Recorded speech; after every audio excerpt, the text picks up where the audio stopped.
traducido y predicado para todos aquellos que hablan español, desatando la verdad del Evangelio de Jesucristo a un mundo perdido para la gloria de Dios. El día de hoy, en esta noche, vamos a observar a Marcos, el Evangelio de Marcos, capítulo 10. Si pueden, por favor, abrir vuestras Biblias conmigo en Marcos 10, capítulo 10. Vamos a ver ah, la cuenta, vamos a ver lo que está escrito acerca del joven rico. Esa línea que cantamos, las cosas del mundo van a crecer extrañas para nosotros. Y vamos a ver si es así en un momento. Por favor, abran sus Biblias a Marcos capítulo 10. Vamos a estar en el versículo 17 al 30. Y como lo mencioné, es una sección del Evangelio de Marcos llamado El joven rico. Y esta sección de tus Biblias, a veces los cristianos la dividen en tres secciones. La cuenta de lo que dice fuera de lo que dice Marcos se divide en tres secciones distintas y a veces lo escuchas ser predicado o enseñado en tres ocasiones, tres diferentes formatos. No está nada malo con eso. Vamos a ver muchos versículos. Vamos a ver todos los versículos que sobrellevan esta narrativa en el Evangelio de Marcos, porque para poder observar la totalidad de la imagen, lo que hay en esta sección para el joven rico. Recientemente escuché este pasaje referiendo como una parábola. No, no es una parábola. Las parábolas en los evangelios estaban diseñados para poder retener la verdad y ser entregada la verdad a otros. Esto, por otra manera, es una narrativa que está recordándonos y está grabando un evento histórico que sucedió, algo factible. Y de hecho, esta historia nos habla en totalidad de un hombre que había recibido la misma invitación que todos los discípulos recibieron, de seguir a Cristo. Y aún así él declinó y dijo que no a la invitación. Esto hubiera sido un momento poderoso para el Evangelio y Mateo, Marcos y Lucas hablan de esto. Así que en este momento es una enseñanza profunda porque fue repetido tres veces en los Evangelios y aún así, sin embargo, la gente quedarse obsesionada con algunos detalles de este pasaje y perder el sentido de Marcos 10, 17 al 30. Los discípulos quedaron impresionados, perplejos por la ocasión y el contraste que el Señor saca de este intercambio con este rico terrateniente. Y en el relato del rico joven gobernante conocemos como un hombre que quería un salvador, pero no quería un señor. Él quería alguien que le salvase, pero no que gobernara sobre él. Y lo que nos habla esta narrativa, que es una ilustración sobria, porque él quería ser salvo por él sin querer comprometerse y someter su vida a él, simplemente reconociendo la necesidad, pero sin aceptar la reconciliación para ajustar las cuentas. Para reconciliarte es más que simplemente arreglar las cuentas, sino es la restauración de una relación y Dios intenta desde el principio que la restauración de la relación sea la fuerza portadora de aquellos que llevan su imagen, el deseo de que se elimine la culpa del juicio y de la expectativa de juicio es algo bueno. En el deseo de estar de un lado correcto, cuando conoces a Dios y escapas del infierno, eso es algo universal. De toda la humanidad siente de la misma manera. Romanos 3:23 dice, todos han pecado y han sido cortos, no han alcanzado la gloria de Dios. Y de hecho, cualquier persona que procura a Dios quiere eso y quiere hacer algo para resolverlo. Esos deseos te deben costar el correr a Cristo, así como este hombre lo hizo en este pasaje. Pero en hacer eso, de forma inevitable, vas a ser confrontado con el costo y el premio de seguir a Cristo. Para el hombre en este pasaje, el costo iba a ser muy alto. Él vino al lugar correcto, Él tenía las preguntas correctas, pero no podía ver más allá del costo. Era un costo abrumador. Y él estaba atrapado en lo que estaba pensando y en los objetos de su afección. Así que era la riqueza que de forma intrínseca es problemática. El hecho de seguir a Cristo es un costo muy alto, o las promesas que Jesús ofrece son demasiado descabelladas. Este pasaje va a aclarar esto para nosotros y vamos a responder esas preguntas al ponernos en los zapatos de los discípulos, diríamos las sandalias de los discípulos, para poder entender lo que Jesús está enseñándoles. Y en este pasaje, cuando pasamos tiempo en ello, quiero que te pongas en los mismos zapatos y puedas entender lo que los discípulos estaban viendo bajo su perspectiva y todo lo que el Señor le estaba mostrando para que Él nos pueda enseñar de esta manera. Y así que voy a leer esto, voy a leer del verso 17 al 32 para tener toda la escena y vamos a ver este cuestionamiento entre Dios y este hombre. Marcos 10, verso 17. Cuando él, Jesús, salía para seguir su camino, vino un hombre corriendo a él, arrodillándose delante de él, le preguntó: Maestro, bueno, ¿qué haré para heredar la vida eterna? Y Jesús le respondió: ¿por qué me llamas bueno? Nadie es bueno, sino solo uno, Dios. Tú sabes los mandamientos: no mates, no cometas adulterio, no hurtes, no des falso testimonio, no defraudes, honra a tu padre y a tu madre. Y él le dijo: Maestro, todo esto lo he guardado desde mi juventud. Jesús, mirándole, lo amó y le dijo: una cosa te falta. Ve y vende cuanto tienes y da a los pobres, y tendrás tesoro en el cielo. Y ven, sígueme. Pero él a estas palabras estaba afligido, se fue triste porque era dueño de muchos bienes. Jesús, mirando en derredor, le dijo a sus discípulos: qué difícil será para los que tienen riqueza entrar en el reino de Dios. Y los discípulos se asombraron de sus palabras. Pero Jesús respondió de nuevo y le dijo: hijos, qué difícil es entrar en el reino de Dios. Es más fácil que un camello pase por la hoja de una aguja que un rico entre en el reino de Dios. Ellos se asombraron aún más y le dijo entre sí: ¿y quién podrá salvarse?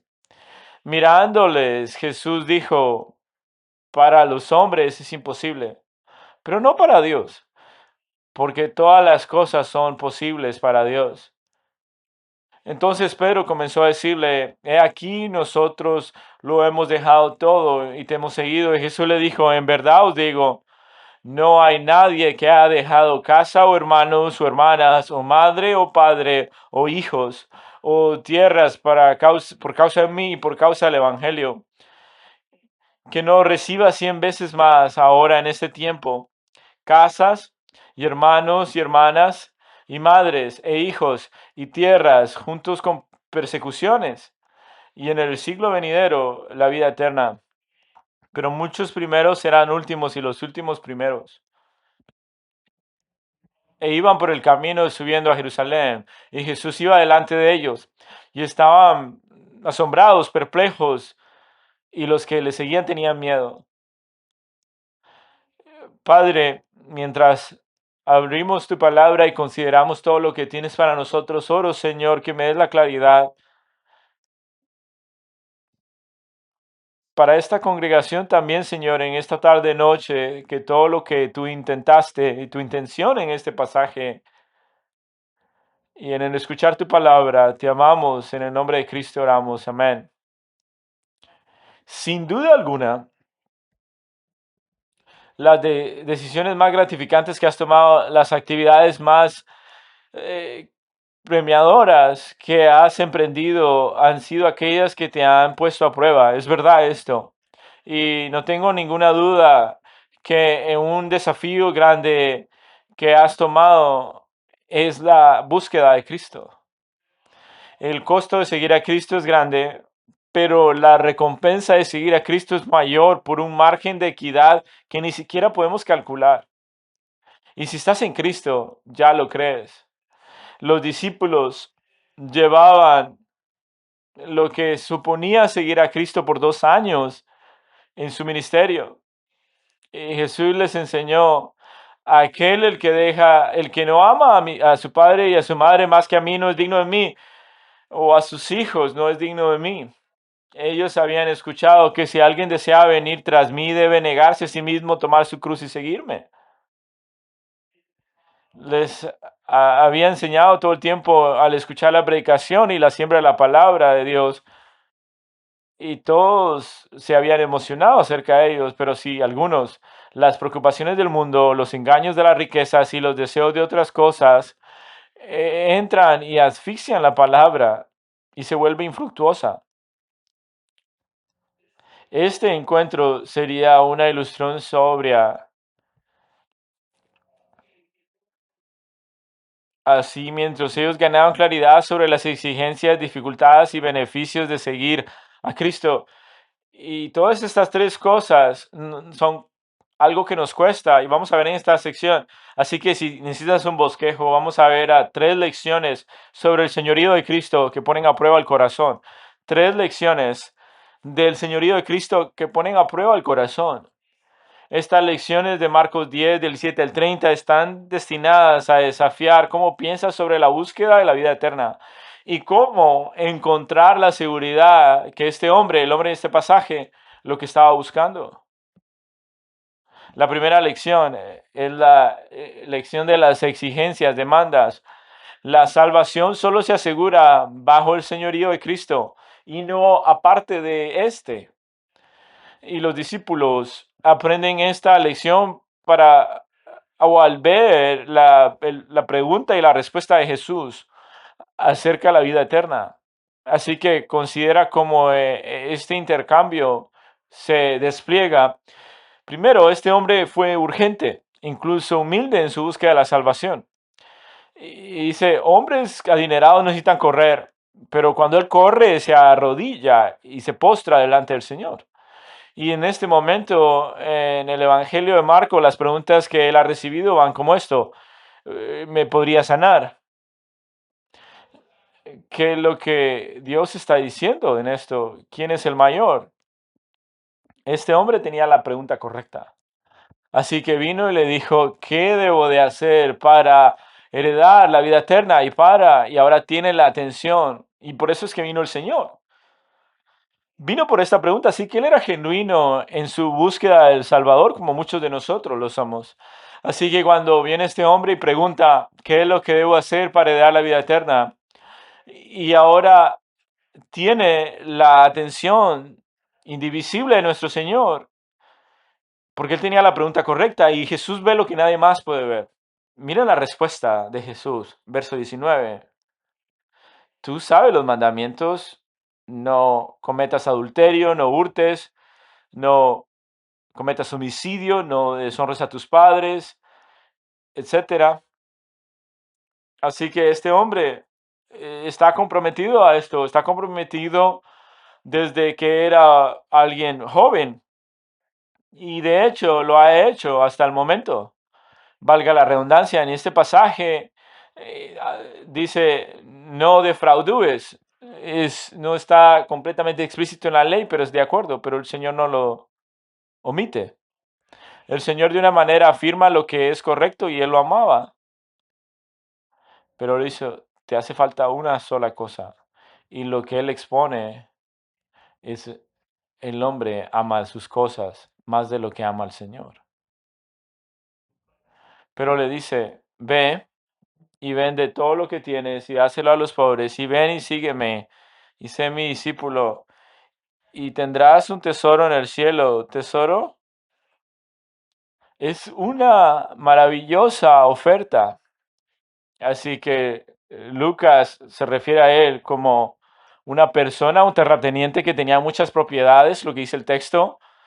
Y si tú tienes muchas propiedades en una sociedad llena de agricultura, y tienes molinos, y tienes lugares de cosecha, y tienes animales de granja, su nombre hubiera estado en todas las bolsas de granos y era muy conocido. Él hubiera tenido un favor en los ojos de los hombres. y era que él era un buen vecino, contribuyendo a la sociedad. Tal vez un hombre el cual tú querías trabajar por él, para él. La urgencia no era su problema, la humildad no era un problema, al menos como lo dice el texto.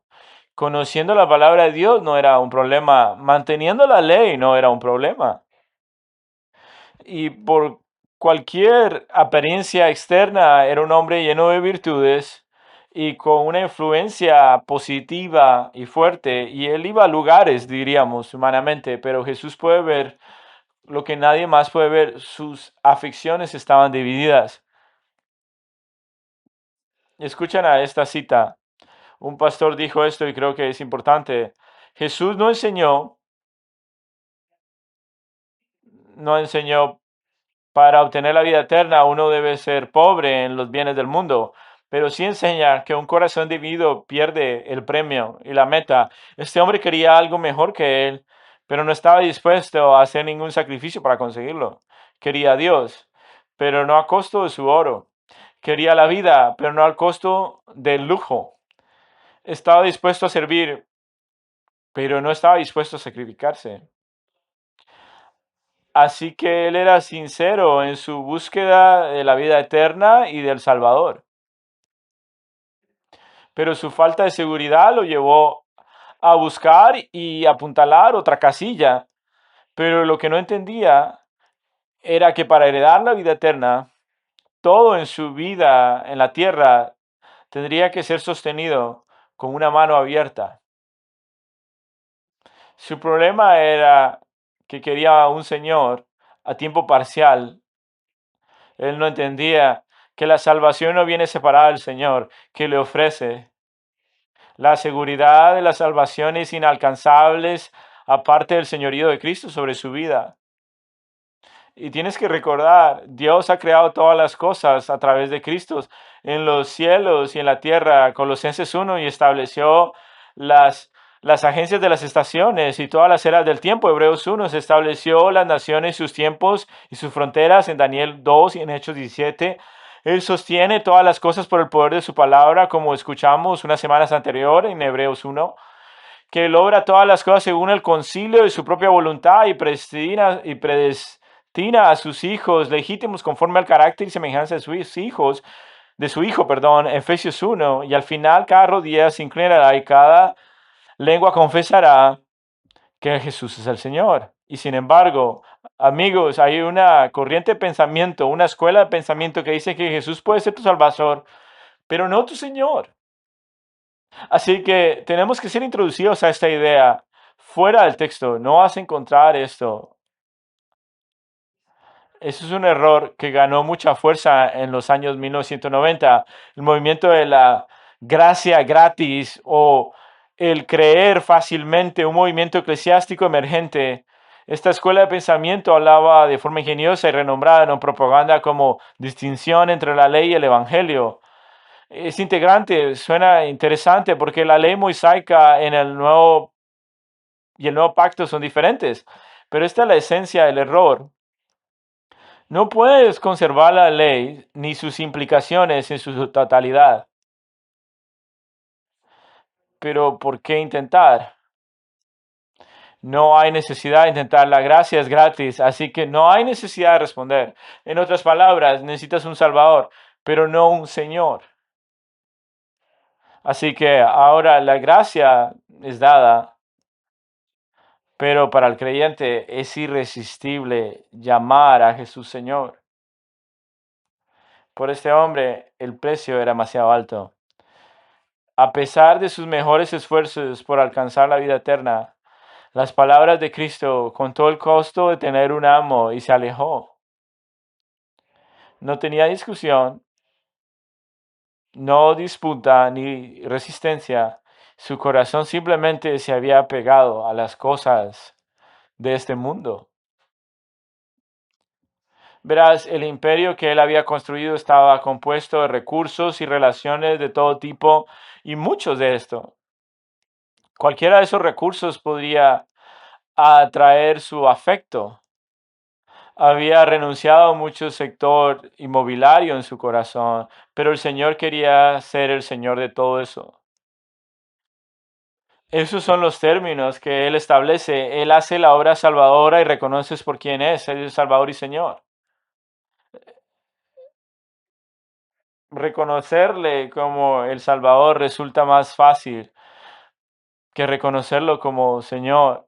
Así que empezamos a ver esta segunda lección desarrollándose de un corazón dividido o corazones divididos por pasiones en el mundo. La segunda lección es esta, de dificultades. Un corazón dividido es un obstáculo en la relación con Dios y tu mundo está lleno de estos obstáculos.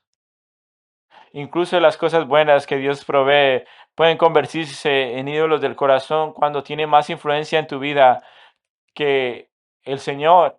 Nosotros escuchamos esto en esta mañana, ¿no? Tus relaciones, tus activos, tus planes de futuro, tus hábitos, tus aficiones, tus hobbies, tus influencias, tus ambiciones profesionales, tu salud, tu cuerpo, tu autosuficiencia, tus miedos e inseguridades. Cualquier cosa en la que te pones tu corazón y compites y no reconoces que el Señor es Señor sobre todas las cosas de lo que Él te ha dado. Y incluso empiezas a pensar en la cualidad y calidad de tu reputación en relación a sus recursos y la reconciliación que Dios provee. Pero Jesús quiere corregir eso. Quiere corregir esta manera de pensar. Verso 23. Así que Jesús, mirando alrededor, le dijo a los discípulos, qué tan difícil debe ser para aquellos que tienen grandes riquezas en el reino.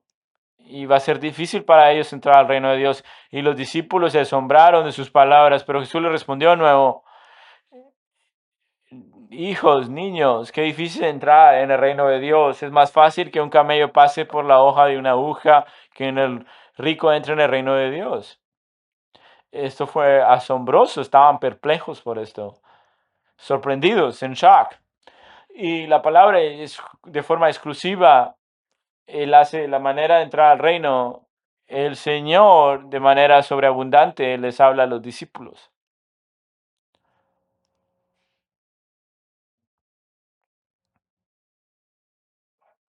porque ellos estaban asombrados. Bueno, estaban usando una manera terrenal de pensar. Estaban razonando de la misma manera que el joven rico lo estaba haciendo, de una manera natural y terrenal. Los discípulos estaban pensando en la reputación de un hombre. Santiago llama esto la sabiduría de lo alto versus la sabiduría de abajo, terrenal, ¿de dónde viene? ¿Recuerdas el libro de Job, capítulo 1, cuando Dios y el diablo tenían una charla y le decían, ¿has visto, considerado a mi siervo Job? No hay nadie como él. ¿Te recuerdas el razonamiento del diablo? Le dice, ¿acaso Job teme a Dios sin ninguna razón? Le has hecho un cerco alrededor de él y has bendecido la obra de sus manos y has aumentado su tierra. Claro que por eso te teme. El pensamiento terrenal es muy transaccional, como una transición. Dios te da provisiones, así que le temes a Dios mientras Él sigue proveyendo. Y Él sonríe por tu vida mientras tú lo hagas. Puedes sentirte cómodo en esta mentalidad si no tienes cuidado. Sucede de forma sutil. Si no tienes cuidado, empezarás a pensar que has construido cierta equidad espiritual con Dios para poder hacer espacio a otras áreas de tu vida sobre la que Él no es Señor. Así que ten cuidado, la sabiduría terrenal ocultará la forma en que Dios quiere que vea las cosas.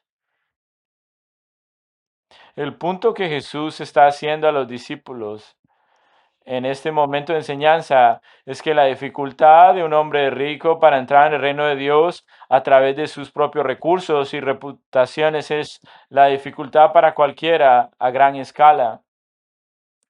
Mientras más tienes, más recursos, relaciones, reputaciones, mayor será el menú de afecciones en la que tu corazón está expuesto. Una vez que los discípulos comprendieron lo inútil que eran los recursos humanos y la reputación para acceder al reino de Dios, la pregunta se volvió simple. Entonces, es similar a lo que el joven rico preguntó. Miren lo que dice, verso 26. ¿Quién puede ser salvo? ¿Quién puede ser salvo?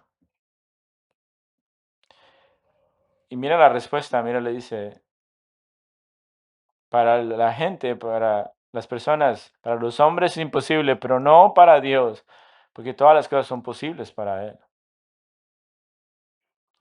No hay ningún recurso terrenal, reputación o relación aporta alguna contribución para obtener la vida eterna. Ahora bien, no había mucho debate sobre este hecho en nuestros círculos, pero recuérdate, aun que el joven gobernante rico estaba dispuesto a añadir a su currículum espiritual estas casillas para llenar, pero Jesús revela que el problema era lo que no quiso dejar ir. Él era exactamente lo que él no quería dejar ir, lo que no quería soltar. No quería venir bajo el señorío de Cristo y ese era su problema. Así que Pedro entiende esto y ve este contraste. Y Pedro y los otros discípulos tenían la misma invitación que este hombre tiene: es, suelta tus redes y sígueme. Vende todo lo que tienes, dáselo a los pobres, sígueme. Ellos habían hecho eso. Y mirando este que quería ser discípulo, ven a Jesús como Salvador, pero no quería a esta persona hacerle el dueño y salvador de su vida. Así que Pedro, lleno de asombro, con un miedo saludable por el Señor, le dice, entonces, ¿quién puede ser salvo? Miren verso 28. Pedro comenzó a decirle, mira, aquí hemos dejado todo por seguirte. Los discípulos habían aprendido que las demandas y las dificultades creaban un caos. Pero el Señor no está sorprendido, Él les quiere enseñar una lección, la lección de aliento, la lección de los dividendos. La recompensa de seguir a Cristo supera el costo. La recompensa de seguir a Cristo supera el coste o el costo. Así que leen conmigo el verso 29 al 30. Jesús le dijo, en verdad os digo, no hay nadie que haya dejado casa o hermanos o hermanas o madre o padre o hijos o tierras por causa de mí. Y por eso, recuérdense que habían granjeros en esa época y por causa del Evangelio, que no recibirá 100 veces más ahora en este tiempo casas y hermanos y hermanas y madres e hijos y tierras junto con persecuciones. Y en el siglo venidero, la vida eterna. Ahí está, esa es la respuesta a la pregunta. Pero esta lección debería eclipsar la dificultad, lo que significa seguir a Cristo y amarle Señor. Algunas cosas para anotar acerca de los dividendos, la ganancia, el contraste. ¿Qué es lo que nos hace a un creyente llamado por Cristo llamarle Señor? ¿Cuál es la última forma y fundamento para hacerlo? ¿Qué es lo que guía grandes decisiones? Lo vemos en el verso 29. Por mi causa o por la causa del Evangelio. Compáralo con el verso 22. Miren el texto. ¿Qué es lo que llevó a este hombre en el pasaje? Porque era un hombre que tenía mucha propiedad. Eran los objetos que brillan, la próxima gran cosa, gran meta. la estabilidad que esta vida temporal nos ofrece. Para el cristiano, el ser conformado a la imagen de Cristo es la trayectoria en la prioridad de los futuros planes en la vida cotidiana. Y el Evangelio no es algo que se agrega a tu vida, sino que caracteriza tu vida. Noten, cuando tienes los detalles de tu vida con una mano abierta, porque Cristo en el Evangelio son el centro, Dios retorna en abundancia, en dividendos, el costo. Noten conmigo, solo en el gramo las conjugaciones, verso 29 y 30. En verdad te digo que no haya quien ha dejado una casa o hermanos o hermanas o madres o etcétera, etcétera. Verso 30, que no recibe 100 veces más casas, hermanos y hermanas y madres y ves, el Señor nos ha enseñado en nuestra vida esto. Y para algunos de nosotros, el seguir a Cristo significa dejarlo todo, lo que es familiar. Algunos de ustedes en este lugar lo hacen experimentado. Es común para aquellos que van a las misiones, amigos tuyos, amigos nuestros.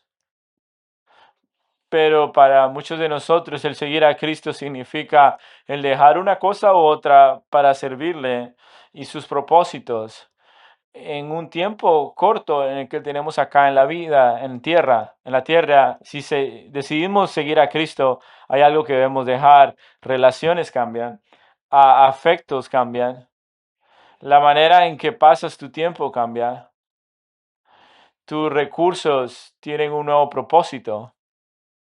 Si Cristo es tu Señor, tú sabes que tus recursos, tu reputación, tus relaciones no son más. No te pertenecen a ti únicamente, pero son una forma de administrarlo. Eres administrador de ellos, porque pertenece todo al Señor. Y al final, queremos escuchar, bien hecho, buen y fiel siervo, concerniente a todo lo que Dios nos ha dado en nuestra esfera de influencia, en nuestras manos. Para algunos de ustedes es que significa tienes que cortar o abandonar relaciones que no honran al Señor. En algunos casos, debes instigar cambios y a veces el Señor lo trae para ti.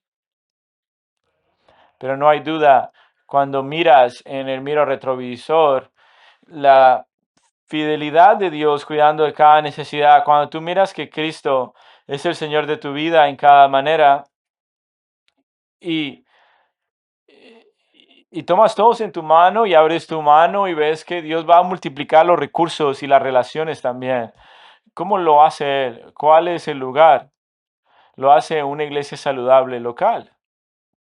Es maravilloso para mí cuando estaba acá los últimos 18 meses, como muchos de ustedes en la providencia de Dios han sido trasladados, sacados de raíz de donde estabas y traídos para este lugar. Cuando te encuentras acá en hogar en Cornerstone, para algunos de ustedes has venido a la iglesia, para otros la iglesia ha venido a ti. La manera que fuimos encontrados puede ser asegurado, porque el Señor quiere santificarnos y fortalecerte. Y Él quiere darte la paz que sobrepasa todo entendimiento y nos da lo que nunca podemos pedir, inclusive en las persecuciones. Y está en el texto acá. No vamos a pedir por eso, no vamos a pedir que son las persecuciones las que nos expones y aflicciones que nos expones a quien amamos más. Nada dice más a quién perteneces y tus afecciones son puestas en una prueba. Mientras más caminas con el Señor, sabes lo que es verdadero. Así que amas más. ¿Qué puedes amar más que Cristo? Cuando moví mi familia desde Arizona a Texas, 18 meses atrás para estar acá en Conesto, había unas dificultades relacionadas con todo esto, como ustedes imaginan. Y cuando mi mujer y yo estábamos tomando un helado con unos amigos en Florida, principios de ese año y parece que esas decisiones no eran tan difíciles como deberían sido. Pero ¿por qué será eso? Porque el Señor nos ha estado formando por la verdad de este pasaje. Estábamos convencidos que las promesas de Cristo, nada puede competir con eso. ¿Sabes con esto, hermanos y hermanas, que ustedes son el medio por el cual Dios ha cumplido sus promesas a cada miembro que se añade a nuestro cuerpo? ¿Piensas en esto de esa manera? Cuando Dios trae a alguien a la iglesia local, tú puedes ser los medios para compartir la comunión, la coinonía que les ha prometido a ellos. La manera en la que Cristo ha diseñado su iglesia, Él le da a ustedes, hermanos y hermanas y mentores, les da la oportunidad del discipulado e inclusive en la era que viene, verso 30, vida eterna. El seguir a Cristo, eso es el estar debajo del señorío de Cristo y las demandas de su palabra y las dificultades que trae esto. Amados, ¿es Cristo compitiendo por los afectos de tu corazón? ¿Quién o qué tiene agarrado tu corazón si no es Cristo? Cada uno de nosotros tiene un trono establecido en nuestro corazón. Y cuando Dios te salva, enciende la luz en la sala del trono de tu corazón y puedes ver lo desordenado que está tu trono. Pero no te equivoques, el Señor quiere limpiar, quiere estar en el trono únicamente solo. Él quiere ser el Señor de todos los detalles de tu vida. Y es verdad que mucho de ese desorden, cuando Él prende la luz, el Señor es para salvarte y todo eso se cae. Pero algunas cosas toma más tiempo, toma más grande fe y requiere una prueba, una vicisitud. Pero alabado sea el Señor cuando las traes para que Él tenga y limpie el trono de tu corazón. Pero lo dice de esta manera, santifica a Cristo como Señor en tu corazón. No dejes que nadie te engañe haciéndote creer que Jesús puede ser tu Salvador, pero no tu Señor. Pablo tiene algo que decir. Miremos para cerrar el tiempo y miremos en Filipenses capítulo 3. Pablo tiene un currículum maravilloso antes de su conversión. Él vivió en un mundo de influencia con muchas relaciones y tenía poderosos recursos. Y mira lo que dice acerca de todo esto. Capítulo 3, verso 7. Pero dice, pero todo lo que para mí era ganancia, lo que he estimado como pérdida por amor de Cristo. Y aún más, yo estimo como pérdida todas las cosas en vista de un incomparable valor de conocer a Cristo, Jesús, mi Señor. Mira, verso 17. Dejemos que nos exhorte esto, hermanos, ser imitadores míos y observen a los que andan según el ejemplo que tenéis en nosotros, porque muchos andan, como os he dicho muchas veces, y ahora lo digo, aún llorando, que son enemigos de la cruz de Cristo, cuyo fin es perdición, cuyo Dios es su apetito, cuya gloria está en su vergüenza, los cuales piensan solo en las cosas terrenales. Amigos, la historia del joven rico es la historia de un hombre que quiere un Salvador, pero no quiere un Señor. Creo que todos los evangelios, Mateo, Marcos y Lucas, lo describen porque es algo que todas las generaciones deben enfrentar. Haz Jesús tu Salvador, hazlo tu Señor, el Señor de tu vida. Oremos juntos. Padre que estás en los cielos, gracias por esta tarde noche, gracias porque como tú nos has exhortado por tu palabra, que no nos apoyemos en los recursos o cualquier cosa que traemos a la mesa, porque lo único que traemos a la mesa son gastos. Señor, y oro que tú dejes que esta verdad de Marcos 10 resuene en nuestros corazones, que simplemente no sea nuestro Salvador, pero sea el Señor de nuestras vidas. Señor, gracias de nuevo en esta noche. Te amamos en el nombre de tu Hijo oramos. Amén. Para más información sobre esta enseñanza y otros recursos, puede dirigirse a nuestro sitio web cbckaty.org